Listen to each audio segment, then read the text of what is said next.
AmericaFest, also known as AmFest, wrapped up this weekend in Phoenix, looking less like a traditional political conference and more like a snapshot of where politics, culture, and identity are colliding right now. Hosted by Turning Point USA, the event drew thousands of young conservatives, influencers, lawmakers, and other media figures, gathering not just to talk policy, but to define tone, loyalty, and a momentum in a post-Kirk era. This was the organization's first major event since the killing of its founder, Charlie Kirk, where his widow, Erica, publicly vowed to help elect J.D. Vance as president in 2028. That endorsement seems to be catching on among the event's dedicated following. J.D. Vance for sure. J.D. Vance as of right now. J.D. Vance. Well, I think he's definitely going to save our country. If I already know Donald Trump is saving our country right now, but I think he's like another alternative to Donald Trump. He has the purpose that Make America Great Again needs. He has the America First.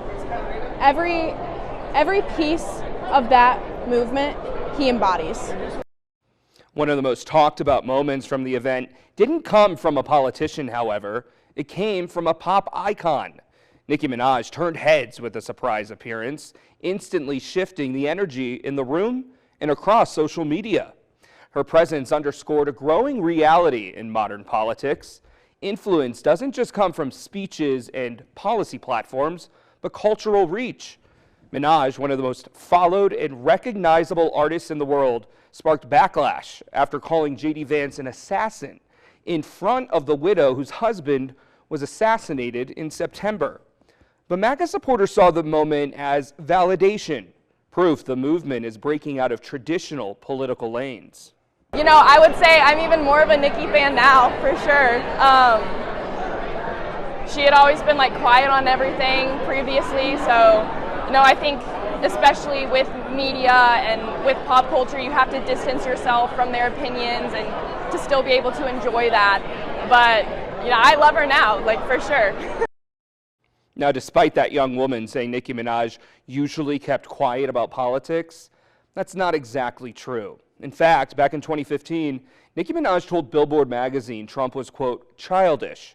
And in her 2016 song Black Barbies, she says, "Island girl, Donald Trump want me to go home." Minaj is Trinidadian, and Trump had just won the election in part on anti-immigration rhetoric when that song came out. Love it or hate it, the message was clear. In today's politics, attention isn't a side effect, it's a strategy.